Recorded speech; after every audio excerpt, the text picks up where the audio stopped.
Hey, Kyle. Hey, Nick. You see what I got in my hand right here? It's a sticker. It is a sticker. It's a sticker with our faces on it. Good looking sticker. It's a damn fine look. It's a good looking, man. Yeah, I think you're selling a short. Sexy sticker. There it is. You know, I bet you a lot of people would love this sticker. Yeah, it's a high quality sticker. It is. You can put this on your laptop. Yep. You can put this on your car. Yep. You can put this on your baby. You could. I mean, improving all of those options with the placement of a Dripping Stone sticker. And here's how you can get a sticker. I mean, you can. I'll give you this one. Oh, thanks. Yeah. If anybody else wants a sticker, they got to do a little bit of work. Okay. Okay. Here's what you got to do. Yep. You've got to go back and find our James Bond post on Facebook or Instagram. Right. Okay. That's episode 108. Would have been awesome if it was episode 007. But that was a long time ago. That's a long time ago. Yeah. Episode 108. Go find that post on Instagram or Facebook. Okay. They've got to tell us their favorite Bond movie or give us their favorite Bond quote. Either way. Gotcha. Okay. And then tag us in that post too. Yeah. We'll contact you. Yeah. Let you know that we appreciated what you said. Absolutely. And we'll see if we can get some contact information. We'll be sending a sticker your way. Yeah. And, we might even read your responses on the podcast. Ooh. I know. Man. I mean, you get a sticker and a shout out on the podcast. You scratch our back, we'll scratch yours. That's how that works. Yeah. Yeah, that sounds cool. Yeah. All right. I'm going to go to Facebook right now and do it. Done. As in you already did it or you're going to do it? Agreed. All right.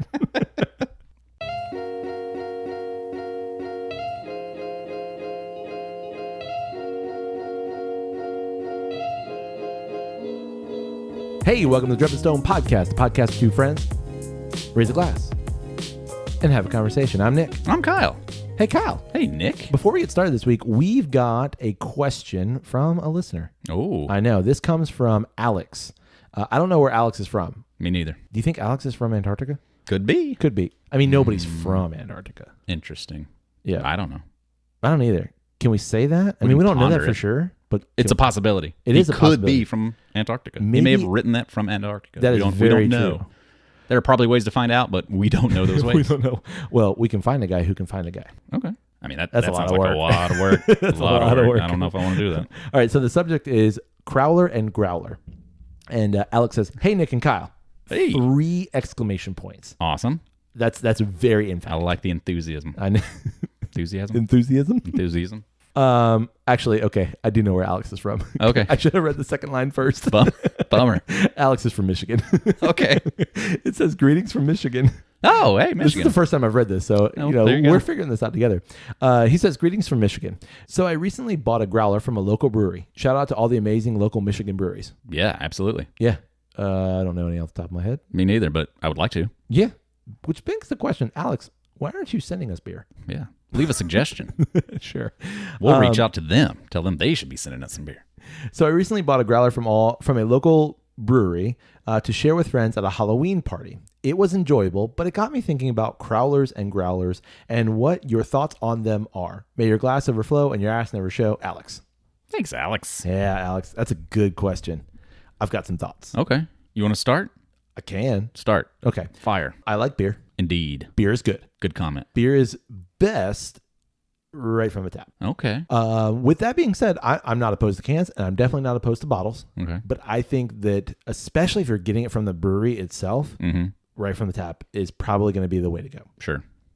When you put beer in a vessel, like a glass, it's going to start to off gas. Right. Right. You get the effervescence, obviously.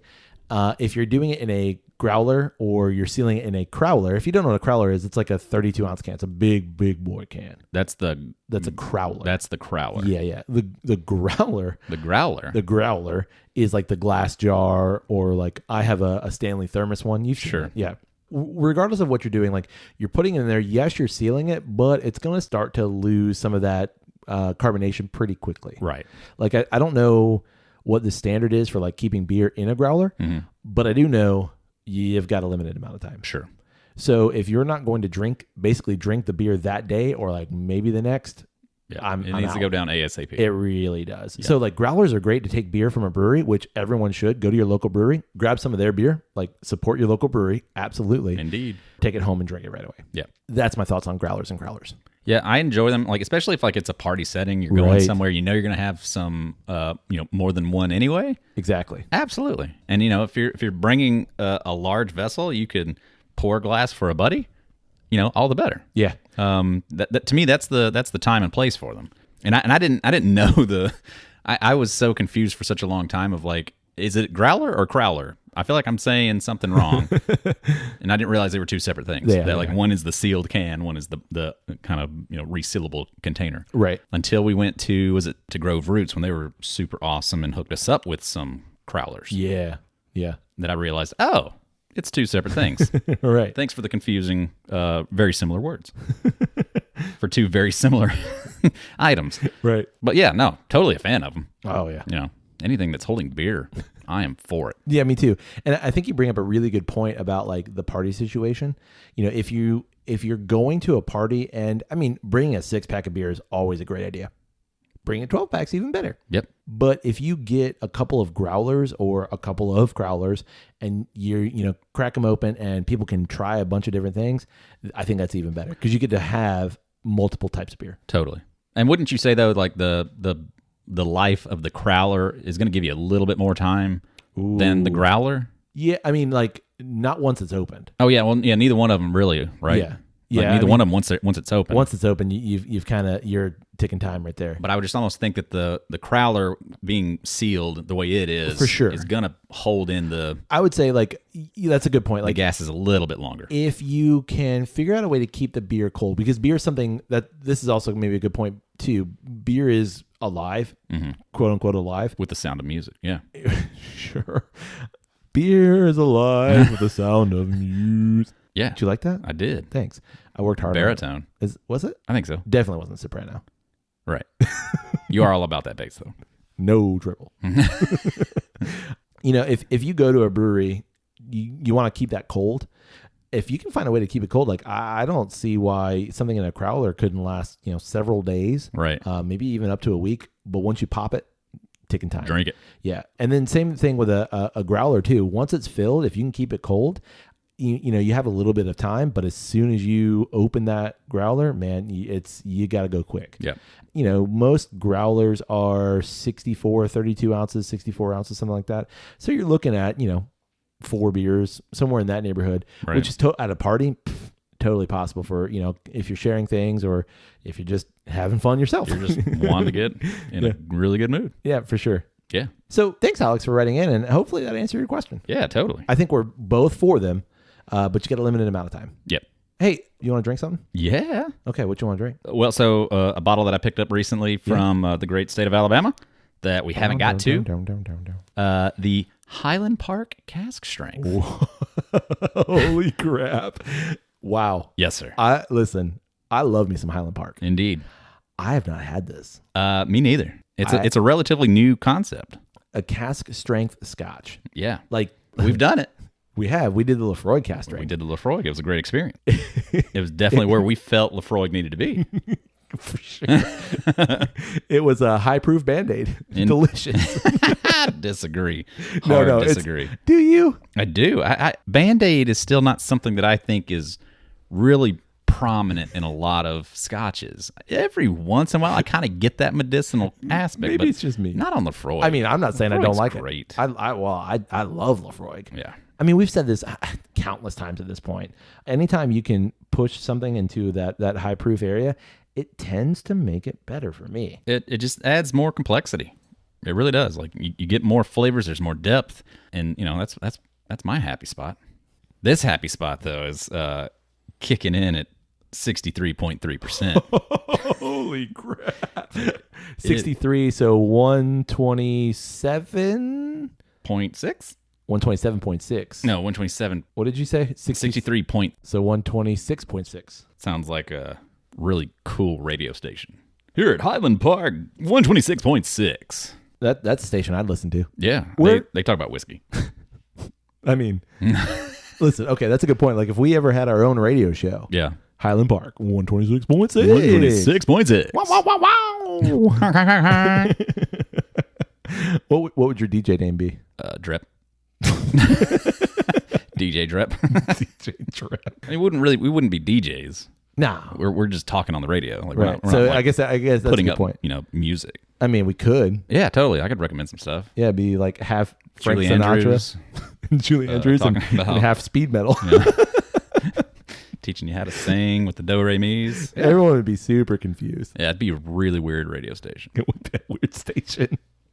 But yeah, so anyway, I did a little bit of research, and this is like a new concept. Like, I think this was something that the people were asking for. Yeah. And so they decided to do it. You mean a new concept for Highland Park? For sure. Okay. Remind me, where's Highland Park out of? The Orkney Islands? Kirkwall, Orkney Islands, Yeah. Scotland. It's an Orcadian Scotch. So the Orkney Islands are off the coast of Scotland, but it's like pretty far north Scotland. It's not the furthest north you can get, which is like the Shetland Islands, famous for their ponies. Oh, yeah. But it's pretty far north out there. And Right. yeah. Well, they have such a cool, like, Celtic / like Viking design going on to all their bottles and stuff. Right. So, I mean, that makes sense. Yeah.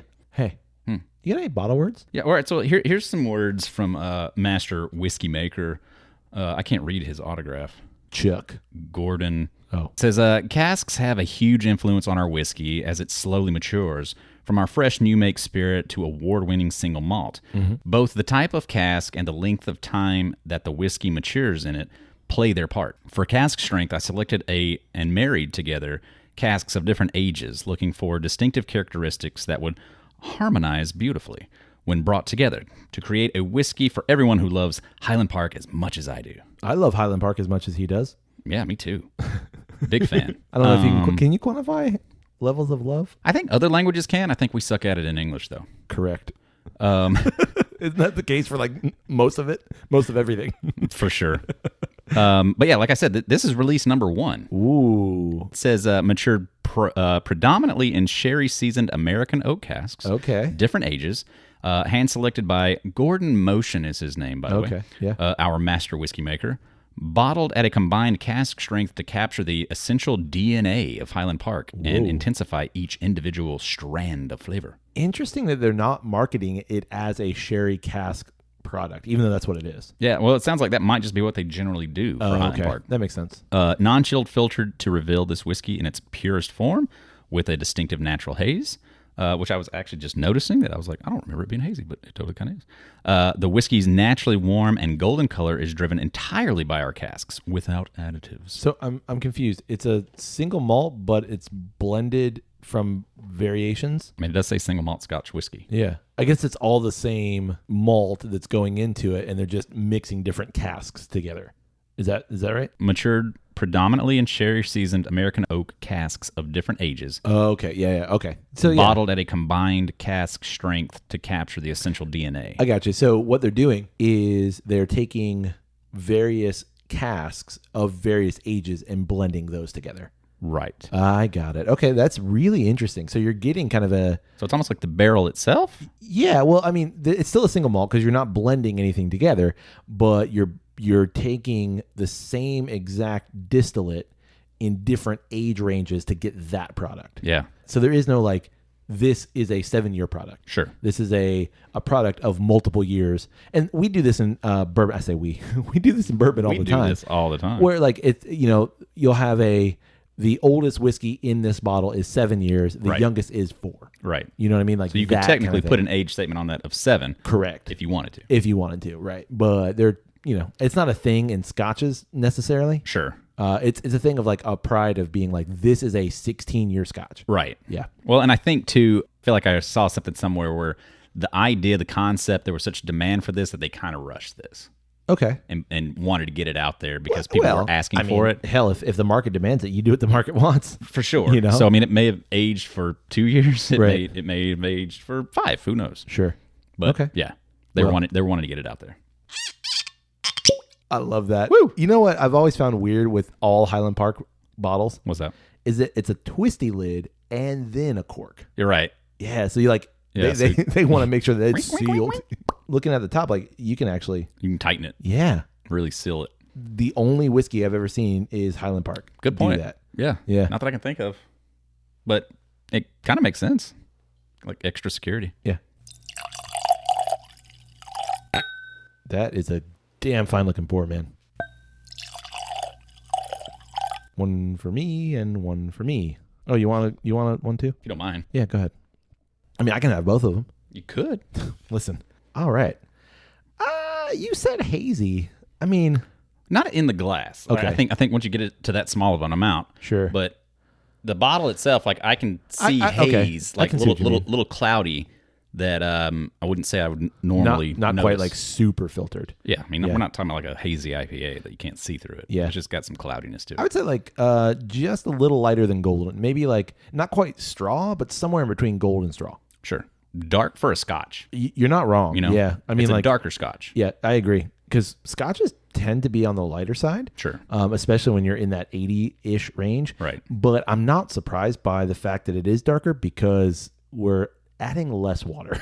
Correct. Yeah, it Substantially makes less sense water. that it would be darker. Right. Yeah, I think if you obviously dropped a couple ice cubes in this, had them melt down, it's going to lighten up. Yeah. It's just how things work. The legs in the glass here, Glencairn's as usual, but the legs in the glass here are super interesting because the liquid itself doesn't seem super viscous or doesn't seem really oily, but the legs, at least in my glass, are pretty slow. So it tells me like this has a little bit of a sugar content. Right. You know, when you think about something that's higher proof, obviously there's less water, so it should be a little more viscous. Right. You'd think it'd be a little thicker. Sure. What you got in the nose? Man, I'm honestly getting like, I think just from reading the box, but like I'm picking up on the sherry notes. Okay. Like a wine sweetness. Yeah. Yeah.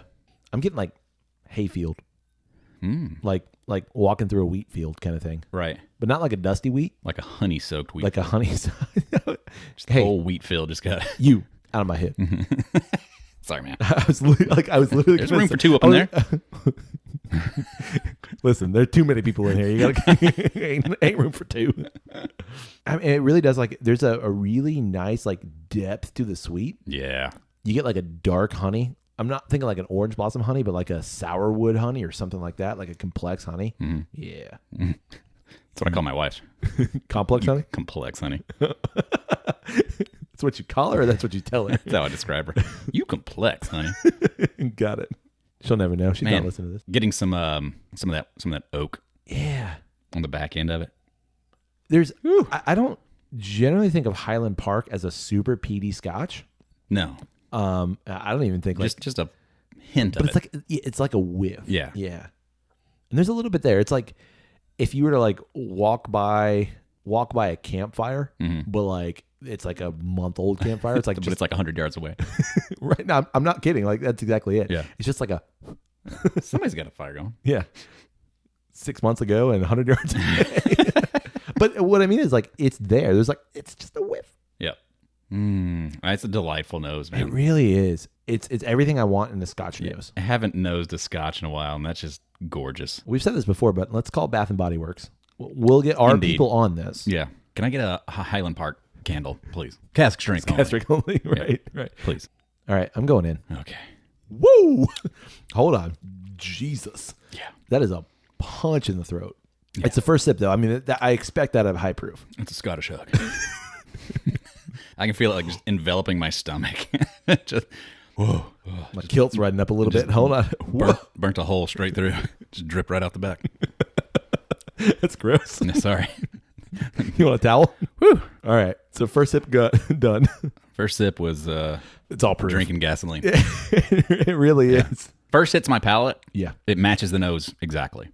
Oh, it really does. It's like the sweet, the weedy, the kind of that a little bit of that wine sherry right touch to it. Matches it perfectly. But then the proof, man, the proof just like takes over hard. Yeah. I would say this is one of the first whiskeys I've ever had that I would say is dry.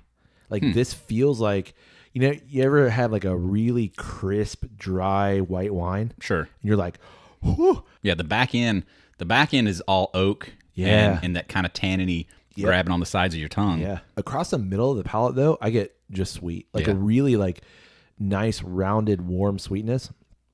You get the proof immediately. The proof subsides a little bit to me. And then when it hits the back of the palate, just it's like blowing up with proof. I mean, you just get like, oh. Yeah, once it's the back of your throat, everything else is just like it's like an atomic bomb went off. It and really it's is. like that shockwave just whoosh across your tongue. It really is. And I don't know how I feel about that. And I think it's that like the dryness that I mentioned a little bit ago, I actually think you're right. I think it's that proof just takes over. You know what's interesting in my whiskey journey? Is I'm starting to put together a new sipping attribute. Okay. Which is, depending on the whiskey that I'm drinking, the size of the sip matters. Oh, yeah, for sure. That I've really noticed myself putting attention to that. Yep. Of like, this whiskey deserves or needs a larger sip. Right. That more fully envelops the tongue. This whiskey needs a smaller sip that is just kind of more of it's such a rush. Yeah. I feel like this is in that category of like, no, this needs a smaller sip. Yep. Because there's so much happening. So do this real quick. Use your smaller sip, but chew the whiskey. We've talked about this in the past of like the breathing out, but like chew it. Okay, what are you getting? To me, it opens up the sweetness. I agree with you. I don't want a super big sip of this because the proof is so powerful. But when you take a little sip and then you let that coat your entire palate, I mean, I'm even like roof of your mouth, like literally I'm chewing. Right. Then you get a lot of those super complex, sweet, woody, oaky notes. Right. That I really enjoy. Whenever I chew it, it never fails because you're chewing it and like you're saying, you're getting it everywhere. Yeah. That like there's some part of my mouth that hasn't been touched by the alcohol yet, and it sneaks into that crevice, and that crevice is connected to my tear duct, and then I start getting like, oh god, oh, It's okay, buddy. it's okay. It'll be okay. No, I here like for it you. that much. I shed a tear. Now my nose is running. I'm not here for you for that. Oh, Sorry. Okay. Do you like it? I love it. I'll be honest. This hits all the happy spots for me. It gives me a really strong sweet. Yep. It gives me just a hurricane of proof. Yeah. And a really strong wood bitter on the end. Like, this is pretty damn close to like an ideal pour of scotch for me. I agree, but I could see where a lot of people are like, "What is wrong with you guys?" Because this is not for the faint of heart. But no, this is a kick in the pants. This is a hard pour. Yeah, it really is. This makes me feel like a cowboy. Like, this is something that you would say, pour me a whiskey, and like, this is what you expect it to be like. You expect it to be balls to the wall the whole way. Yeah, this is, you are going to be on a boat in the North Sea. Good luck. Yeah, exactly. That's what this is. Yeah. Hope you don't die. But if you are, this is the last thing you're going to want. Sure. This is delicious. Yeah. But you've got to be in the right space for this. Totally. It's complex. It makes you work for it. Yeah. I'm not going to say I don't enjoy a whiskey that first sip obliterates my mouth and I've got to give it a minute. Yeah. Like, I'm cool with that. For sure. Which brings me to our conversation. Okay. Okay. Mm-hmm. You purchased this bottle. Mm-hmm. Are you happy? Very. I agree. I'm satisfied with that purchase. Okay. So this brings me to a point of kind of like a general saying, if you will, an aphorism. How's that? You like that? I know. That's a Fancy big word. I know, it's a big word. Fancy. Well, it's not a big word, but it's a fancy word. Fancy like. The aphorism that money can't buy happiness. And I've been kind of mulling it over here lately. And why I've done that is things like this bottle. Mm-hmm. Things like, I mean, you and I have been on a fair number of trips recently. Mm-hmm. So, okay, ultimately, let's boil it down to this question. If someone were to ask you, can money buy happiness? What is your answer? Hard no. Hard no. Yeah. Money cannot buy happiness. No. So why would you say no? I mean, just as simply as I can put it, Yep. I think no amount of money is going to make you happy if you're not a happy person, if you're just not inclined to be happy. Right. Can it make you happy? Can it provide you with experiences that will make you happy? Yes. But the money itself is not going to do that. Like, if you're not happy in your existence as you currently are, Right. I don't think there is any amount of money that will do that for you. It might provide you with moments of happiness or, certain aspects of pleasure or whatever, but it's not going to give you happiness. Right. In a sense. I mean, certainly, like, if you bought a lottery ticket and that lottery ticket hits, you're going to be given a lot of money. Sure. And that will give you a feeling. Is it happiness? Okay. And that might be a good point just to think about for a second. Is happiness to me is not a fleeting thing.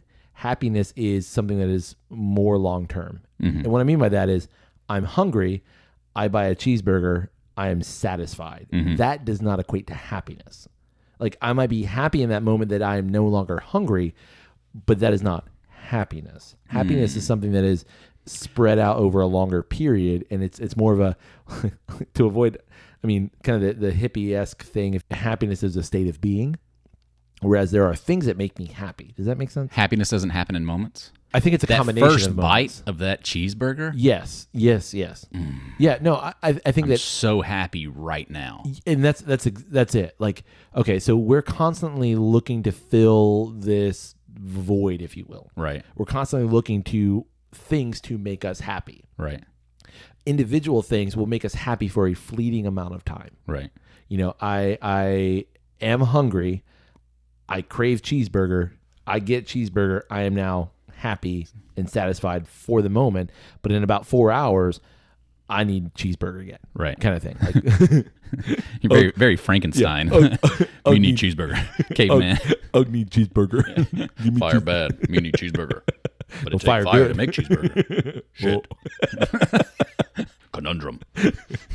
Conundrum. That's good. Because He- knows conundrum. Yes. Yeah. He was very intelligent that way. Just not in his semantics. Correct. So I think that, like, when you think about it that way, I guess then the answer to some degree is, yeah, if I got $5, I'm hungry, here's my $5, I'm now happy and satisfied. But what I mean by that is that satisfaction or that happiness is momentary and fleeting. Right. So when I think about happiness as a long-term perspective, Sure. happiness doesn't necessarily mean that I won't experience points of lower points. Right. Happiness is a kind of a collective, if you will. Right. I guess that's the kind of more categorizing the type of happiness. Like, is it happiness for this current moment, Right. or is it happiness long term? Right. Like long term happiness, no. I don't think money can get you there. Obviously, I think short term happiness, yeah, money can help. Well, and I mean, you just said, yeah, money can help. Neither one of us are incredibly wealthy. Mm-mm. Now, you know, through the podcast, I mean, we are experiencing riches beyond our. We are certainly getting there.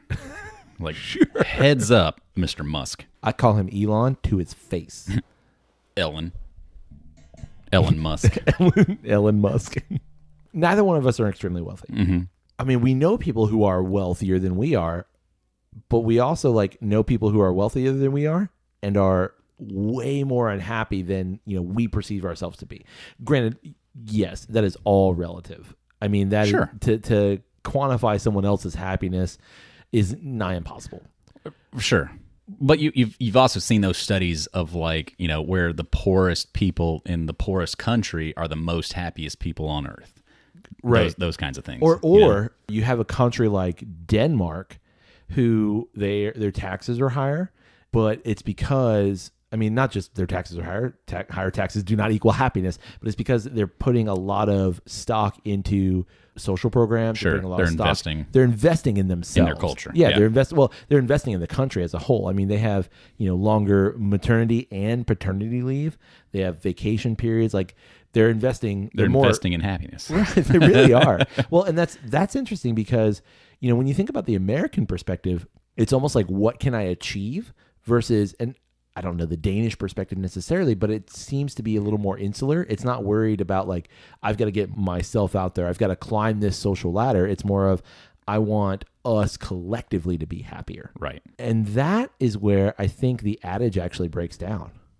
Is that, yes, money can buy happiness. So the happiness in terms of emotional well-being, and I guess that maybe that's a way to quantify happiness.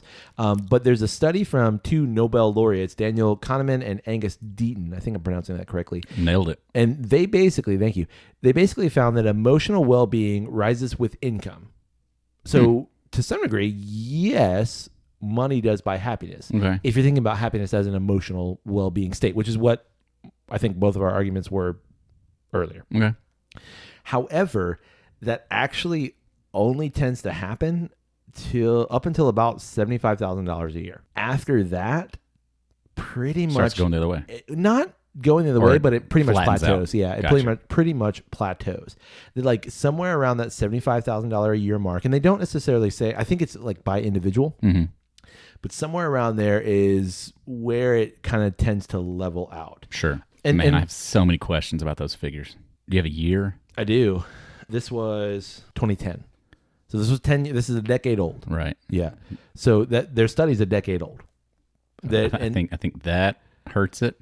Oh, I don't disagree. Did it say like who these figures are about? Is this like Americans? Yeah, so the study relied on a survey of 450,000 American respondents, and it contained questions about well-being, life satisfaction, and reported family income. So Okay. I don't disagree with you. Like, It's like that makes all the sense to me now. oh yeah, for sure. Of understanding it in that way. Right.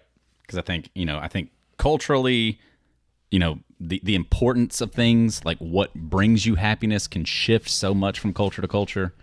Oh, absolutely. But I think that being a decade old now also is like speaking to like, I feel like that's probably a little pre social media boom and Sure. the comparison Sure. from person to person and like, oh, look at this amazing trip that they went on. And I want to go on that trip. I need more money so I can go on that trip. Absolutely. I'm not going to be happy unless I do it. I agree. If you were to replicate that study today, your answers are probably going to be different. Biggest difference is that starting figure is going to be higher. Yeah, and that's quite possible. Would be my guess. Yeah. I mean, maybe adjusted for inflation, it's going to be higher just inherently anyway. Indeed. So basically, they come up with, in their study, they come up with this kind of final point of it might be better to say money can buy happiness, but it's how that money is spent. Like there are better and worse ways to spend one's money. Right. This goes back to the Denmark argument of if you're investing in the collective, that tends to be money that is better spent. So thereby you can say money does buy happiness because you are spending money in order to boost the collective. Sure. So in order for money to buy happiness, we have to consider how we spend that money. So if money isn't buying happiness, it's possible that we're not spending money correctly. So this article that I found outlines kind of 3 ideas in order to spend your money to quote unquote buy happiness. So the good itself, the paper itself is not going to, let's recognize that, is not actually going to buy happiness, but there are ways to spend money in which to obtain, I guess if you want to say that, obtain a state of happy. Sure. Okay?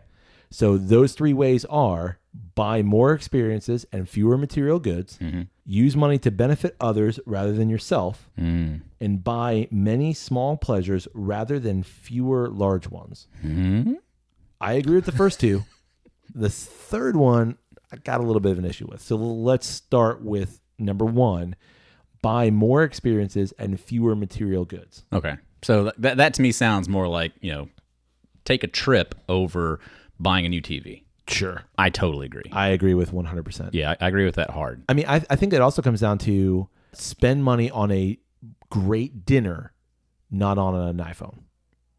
Because like that material good, or like a new pair of shoes, maybe if that's easier. Yeah. I mean, I would think it's kind of more, especially if you've already got a good pair of shoes.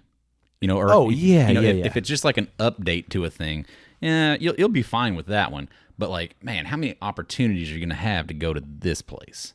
Right. Exactly. Like, I mean, I reference it way too many times on the podcast, but like, I always made the comparison of like when we took our big trip to Europe. Yep. Of like, we had the means to do it, and like, I don't know if I'll always have this option to do it. Correct. So I want to go do it, and like, we went all out. Right. Like we didn't hold back at all. All. Like I wanted to have that experience, and like I don't. Especially like now being on the other side of COVID and stuff, right. I'm so glad we did it. Right. And like I don't regret it. It's still like one of the greatest things that, that I did that with my family. It's still such a cool thing. Right. Yeah, no, I totally endorse that one to an extent. Like, I mean, I feel like, if it's like, no, go eat at that fancy restaurant or don't have a phone, it's like, well, maybe you should buy the phone. I mean, that might be a better investment. That's a good point. It's better that will better suit you day to day Sure. than that meal will. Well, and there's a lot of nuance too of like, Sure. all right, so do you take the trip to New York Right. and stay at a hostel? Yeah. If you can't go and stay at the Ritz-Carlton. if you can't go Right. there, do you not go? No, and I don't think that that's what it means. I think it's like maximize whatever you can do. If Right. you've got $500 to spend on a trip to, this place, utilize that $500 Yeah. in the best way you can. Do what you can. Yeah. I mean, if that But means will the extra money that you have to stay at a nicer place make the experience better? see, and that's that's a really good point too. You know? Because it totally will. Unfortunately, staying at a hostel or staying at the Four Seasons, yeah, you're probably right. it will definitely be better. Yeah. So you're going to have, but like, if you don't have the means to do that, then maximize. I think the point is like maximize. Oh, whatever no, you for have. sure. I totally agree. And I'm being a dick because like, You're chipping holes. But Sure. well, it's just the added money Right. can provide more happiness, make a better experience. Right. But I think that's the point that we made earlier about the studies. Like, that's also to a point. Right. Like, if you can buy anything, then almost nothing matters. Yeah. I mean, the fact that like the majority of the world lives on less than $1 a day. Sure. I mean, Well, we're talking about privilege ultimately. Like that's the big picture too of like the more happiness that you kind of have, Right. the less meaningful it is Sure. in a way. Yeah. If you're constantly happy, then are you ever happy? Or is that just normal? Well, and I mean, that's a philosophical so that then when something bad happens, it's like the worst thing ever. right. And any kind of minor inconvenience upsets you. Or is Right. it when things are tough and hard that when things like you're always able to find the brighter side. Right. But when everything is bright, it's hard to find the brighter side. Everything's the darker side. Everything's the negative. That's exactly it. Like, I have the means right now. If like something were to happen to my car, I can go get a new car. Sure. But I'm gonna be pissed that something happened to my car. You know what I mean? But if I don't have the means to do that, then I can always, but I could have this car. Like, I could save up to, I don't think you're wrong. Right. So the second point is use money to benefit others rather than yourself, which I can get behind too. Yeah, totally. Especially in terms of happiness. Yep. I think anybody can really feel the difference of when you go and you buy a thing for yourself, you're like, oh yeah, cool, I got the thing. Right. And it's happy. But like when you go and you buy the thing or you provide the experience for somebody else, Exactly. it's completely different level of gratitude and and satisfaction. I never understood as a kid, like adults liking giving gifts more than they like receiving gifts. And now as an adult, like, that is totally true. Yeah. Like, I'm good. Like, if somebody buys me something, like, I feel good about it. Like, they thought about me. Like, that's cool. Like, we talked about this in the birthday episode a little bit. Right. But like, if I buy a gift for someone else, yeah. and I'm not talking about like hey, I just, I bought this on Amazon. I didn't like it. Right. Here you go. I mean, like, something that's like somebody's thought about, and like, here, I've bought you this thing.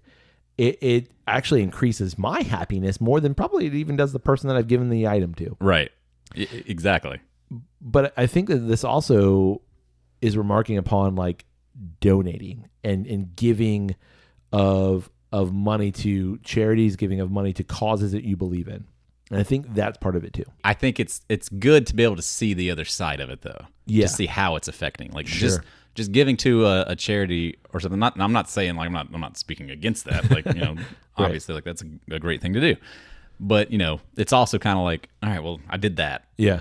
But I don't ever get to see the other side of it, where it's like if you're throwing a party, Right. and you're really investing to create an experience and things, Exactly. you're providing a meal and stuff like that, like you can immediately see the result of. So then maybe it becomes something like I'm going to donate my time to this thing, and I'm going to buy everybody a coffee, or I'm going It's to even go just as simple as like we go out, right. Let me get this. Yeah. I'll buy this drink. You get the next round or something other. Even just that little moment, that little interaction of like, I'm going to buy this drink for you. We want to try this thing. Let's do it. Yeah. Put it on. Put that on mine. Yeah. I'll pick that up. Like Right. even just those kind of small little things. Sure. It creates a deeper connection with that person. Yeah. Guilt. Right. Well, you know what? I remember we had some friends that were very much like that. and they were very like they would hang on to that. Yeah. And then like the next time you went somewhere, they had to make sure that they got it. You know, it became almost like an obstacle. Yeah. You know, where it was like, I'm not trying to outdo you, and I'm not trying to, Yeah. you know, put one over on you so that I'm better. I wanted to do this. Yeah. And like, I think there's a little bit of that too, of like being able to be accepting of that. Absolutely. And being grateful, but you know, I will let you pay for this for me. Yeah, and that's also like weirdly, and that's a whole nother conversation. That fine line of like, hey, you never buy lunch. You know what I mean? Right. Like you're always accepting.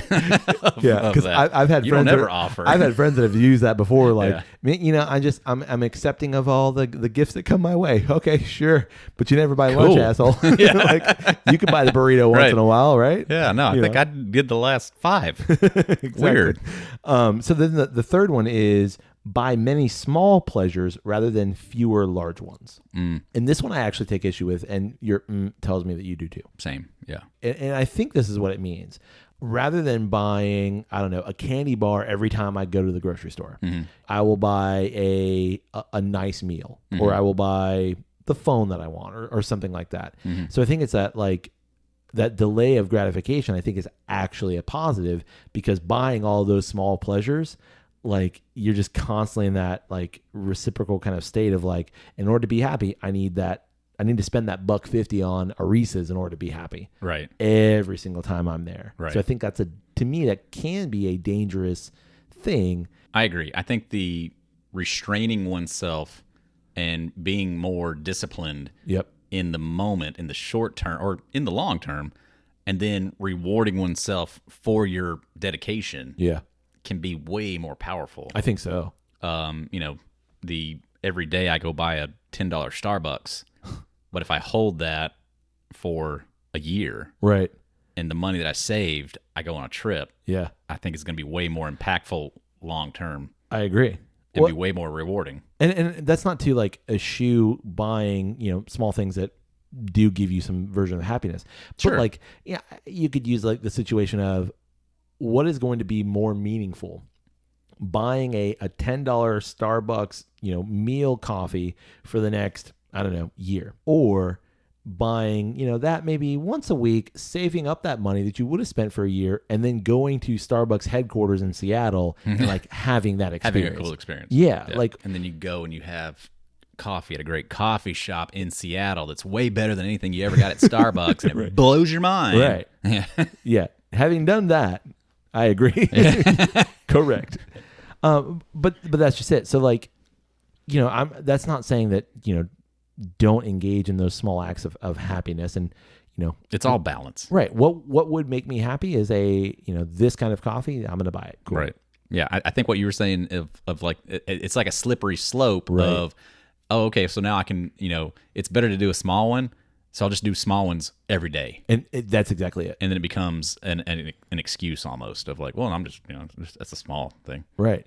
And I think that perspective of having that goal, and when you reach that goal becomes more satisfactory than I bought a coffee today. Right. I am happy. And that goes back to our almost very first argument of I bought a coffee, I'm happy for the next 15 minutes versus I saved up to buy a plane ticket to go to Seattle to do this experience. And now I can constantly kind of like dip into that happiness bank, if you will. Well, and it'll just be, you know, whenever times are hard too, like you'll be able to look back at that and be like, well, I did it then. Yeah. And I can get through this. Totally It'll make you stronger kind of long term. For sure. I think restraint always provides that. Yeah, for sure. You got anything else? Yeah, I got one thing. Okay. So in this debate of can money buy happiness? Yeah. The rodent-themed theme park down the road has introduced this new thing. It's you now pay an extra fee each day to have access to faster wait times at attractions. Okay. So for a certain amount of money, I think it's $15 a day, you get access to shorter times. So you're not waiting in lines as much throughout the day. Mm-hmm. Does that purchase provide happiness? No. And here's why. I think it's too cheap. Is it $15? Like legit? Yeah. I think it's too cheap. And why I say that is because everyone can afford that. So if everyone can afford that, and I get that maybe I'm going down the wrong place here. Nope. Okay. Go ahead. I think that if everyone can afford it, then it cheapens that thing. So no, it doesn't. Like, granted, maybe there are 500 spots per day, and maybe that's it. But $15, I mean, it's an additional $15. In addition to You're my already ticket, paying $120 just to get into the park. Sure. And now for each person in your party, ooh, party of 4, you're looking at $60 total each day to get access to this. Then I think a lot of people will look at that as like, I don't know if that's worth it. That's an entire meal or entire lunch. Okay.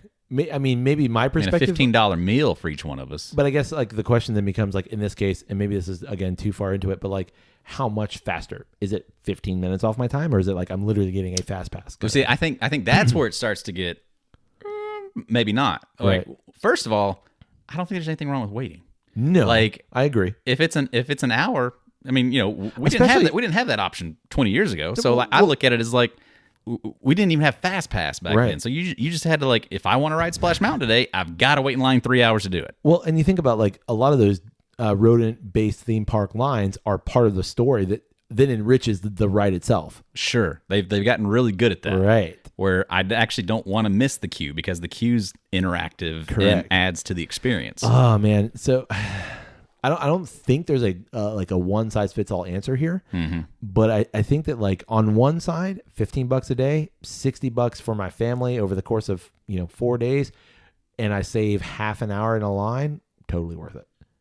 On the other side, you could look at it and go, $60 a day, that's a meal for. I mean, it's the Ronin-based theme park, so that's like half a meal, but that's a meal for my family. Nah, we'll wait in line because we get all the cool stuff in the queue. I mean, there's so many like variables like that because I mean, I think a lot of people are looking at it like, well, we used to get Fast Pass for free. Sure, you didn't have to pay a dime for it, right? And it was first come first serve, kind of a more equitable way of doing it. Whereas now it's okay, so you're making it easier for the wealthy people, to have a better experience. Whereas, oh man, my cheap self, I've got to struggle harder to have a good time. Right. But a lot of good times happen in the line. Yeah, they do. I've had some good times in the line. You can do the thing where you just walk up. If you didn't buy it for the day, you can buy it individually for an attraction right there from your phone, which is just kind of sick that you can just kind of do it that way. But it's like, I want to ride this new ride, $8 for everybody in my party. Ooh. Just to do this one. It's a 2-hour line, $8 right quick. Oh yeah. Then in that case, pop to the front of the line. Yeah. Yeah, and people are going to do that all day. That I think they're actually going to do more readily than like trying to convince them that it's an extra charge. But if like they just walk them and like, hey, you can get to the front of the line, it'll be $18. 2 hours, $18. Yeah, we'll go to the front. I think people are going to be more readily wanting to do that. I'm interested to see how the rodent rolls this out and how it actually functions. It's going to be interesting. It's different. But that right there doesn't have to be in it. But like, what? That's kind of been Universal's system the whole time, right? With their thing, Express Lane, or whatever it's called. You've always paid for it. Right. It's never been an optional thing. So I think Disney's just getting a lot of crap for it now because you're changing this free thing to now into a consumer-based thing. Yeah, no, that's a really interesting question, and I'm super interested to see how it pans out because like that kind of is this question in a nutshell. Yeah. Would you pay money to potentially have a better day? Right. Because it might, but then if one thing goes wrong, you're going to be so pissed. Yeah, I paid money. Yeah, exactly. I should be guaranteed. Right. A good day. And I think I'm not getting it. I think it's about that perspective for sure. Yeah. So, anything else? I don't think so. No, me neither. Hey, if you've had the opportunity, nay, the privilege to find yourself a bottle of the Highland Park Cask Strength, we want to know your thoughts. Yeah, and if you can't find it, I can tell you where you can. Yeah, get in touch with us and we'll let you know. I mean, maybe. I don't know. I might want all 20 bottles for myself. Actually, that's a good point. And we also want to know your thoughts on the question, can money buy happiness? Yeah, it's a complex question. It really it's is. hard to answer. Like, I want to say no. I thought I had an easy answer for this, that I was really worried that we wouldn't be able to make a conversation out of it. No, I don't think you can. But here we then are. It just gets really complex. It really, There's truly just does. so many variables. The nuances are incredible. Yeah. Well, you can get in touch with us through email. That's drepandstone@gmail.com. You can also get in touch with us through social media. It's always one word, Drep and Stone, DREP and Stone. Find us, like us. Tell us what makes you happy. Yeah. I mean, keep it, generally G-rated. I don't care. Okay. Unload. Ugh. Bad choice of words. That's staying in. Okay. I didn't mean it that way, but whatever. Yeah. Well, tag Nick in it if it's not G-rated. Sure. If you feel so inclined and you're having as much fun as we are, you can support the podcast in any number of ways. First, you can literally tell anybody. Yeah. Tell a friend. Tell a stranger. Tell a family member. Get a can of spray paint. Walk to a nearest cop car. Oh, boy. No? I wouldn't. Okay. I'm not you, though. You're damn right. Different set of rules. Sure. Yeah, literally just tell anyone. Grocery store, library. If you're someone who still goes to the library, I support it. Bookstore, gas station. Wow, you're really like pegging the book market here. Listen, I'm living in 2002. That's where I am. Library, bookstore, study of any kind. Just go in and University. interrupt people while they're reading. Sure. Let them know. That's what you do. Yeah. Drip so. Everybody does that to me. Why not? Because you're on the clock. You're supposed to be working. Oh. Damn it. Yeah. I mean, yeah, whatever. Well, you can also support us through our Buy Me a Coffee page. It's buymeacoffee.com/drepandstone. Yeah. That's the financial way. Yeah. That keeps the lights on, keeps the recording machine working. Recording machine. We need more tape. Hold on. Gotta switch it over. Change the cassette. You can also support the podcast by rating us wherever it is you find great podcasts like this one. Yeah. That's the social media way. Or Thumbs the up and podcast. likes and shares. Oh, yeah. And tagging folk and Yeah. earning stickers. Stickers. That's how you get the sticker. That is how you get the sticker. Refer back to the beginning of the episode. Yeah. Yeah. Me or you? Or you're Everybody. telling this to your future self? I'm telling this to everybody Oh, okay. who would ever listen to this ever. Right. We're broadcasting across multiple universes and timelines. Multiverse. You're welcome. Hey, buddy. Hey, buddy. May your glass overflow. And your ass never show. Cheers, buddy. Cheers.